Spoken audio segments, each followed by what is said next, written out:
This is Alex from the Mad Guys, and tonight I'm going to be talking about Nocturnal Animals. Nocturnal Animals is written and directed by Tom Ford and stars Amy Adams, Jake Gyllenhaal, Michael Shannon, Isla Fisher, and Aaron Taylor Johnson. The movie is rated R for violence, menace, graphic nudity, and language. It is an hour and 56 minutes and is released. It's actually being released worldwide tomorrow. Had a limited release last week. And I got to see a special screening of it today, so yeah, I'm reviewing it now. So what you need to know for the plot summary for this movie, basically Amy Adams plays Susan. She's an art gallery owner, and she divorced this guy, Edward Sheffield, played by Jake Gyllenhaal, who is an author a long time ago, and it just so happens that he sends her his new book called Nocturnal Animals, and as she's reading it, we see what plays out in the novel. The movie is a story within a story, and then, within a story. As the movie ended, I thought this. What the fuck was that? This movie has a lot going for it. First of all, there's a lot of mature themes in this film. If you are offended by some of those mature themes, like rape, sexual assault, and all that type of stuff, this movie is not going to be for you. I can tell you that right now. This movie really revolves around that stuff. It is a dark movie. It is a strange movie. So what I liked about this movie, it got you thinking. It's just like, so what does all of this mean? It's a story within a story within a story. You have this fictional story. Then you have Amy Adams' present life, and then you see flashbacks of her past life, and it's just like this fictional universe that is set up in this film. What does it mean anything? How does it tie everything together? It's really a movie that's left open to your own interpretation, and I love movies like that. What I noticed with a lot of scenes in this film, and I don't know if this had to do with the metaphor that the movie is trying to show you, Tom Ford uses the color red a lot.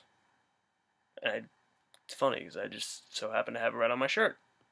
Now, there was a time where I was like, this is a bit distracting, but I think that was the whole point. If he's using red a lot, then there's got to be something significant with red, and I really couldn't pick up on that, but I feel like I have now, that I have gone through the movie in my head. I'm like, now I got why he put red in this movie.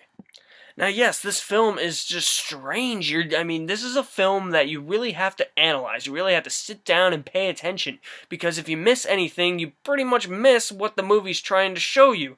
You miss these little details, and you might not get your own full meaning of what this movie is about. You miss anything, you zone out, you're just gonna be like, what the hell? And it's not the fact that the movie's hard to understand. Every story in this movie, even though there's 3 interwoven stories, a story within a story within a story. Take a shot every time I say story in this video. I'll probably get super drunk. All 3 of them were straightforward. It's just when you look at the bigger picture and trying to analyze where that metaphor lies, what all these have in common, what do these things mean? That's where I feel like if you're driving home and you see this movie with a friend, there's going to be arguments. Yeah, I can tell you that right now. And look at the performances in this movie. Amy Adams is great. I love all her roles she's in, except Lois Lane. Gyllenhaal, that dude continues to impress me like every time. He's like one of my favorite actors of this generation. Michael Shannon's really good. The real scene stealer is, yes, I cannot believe I'm saying this, Aaron Taylor Johnson. Kick-ass himself. God damn, holy shit, who knew he had that performance in him? Guys, this is why I go to the cinema. It's movies like this. I love films like this. This is really like an art house film. It's a really atmospheric. It's quiet. There's not a lot of music in this film. It's dialogue heavy, but there's not a lot of music. It's quiet. It's a really, really, really thinking kind of film, and you really might need a couple of viewings of this film before if you're like me and you review it, then you might actually need to review it. I think my one complaint with the movie is the fact that when we see the fictional story, when we see the actual novel that the character wrote and we see it playing out before our eyes, that's the most interesting part of the film. The other stuff, like Amy Adams' present life and her flashbacks, are nowhere near as good as that story. That story really dominated the film, and every time it went back to Amy Adams, I was just like, Get back to Gyllenhaal in that fake fictional world, please. Because that's what I want to see, because it's awesome. Guys, Nocturnal Animals is one of my favorite movies of the year. It's one of the best of 2016. Guys, I say go check this movie out this weekend since it's got a wide release instead of going to see Office Christmas Party. The only bad thing about this movie is that you have to watch a trailer for 50 Shades Darker before this movie.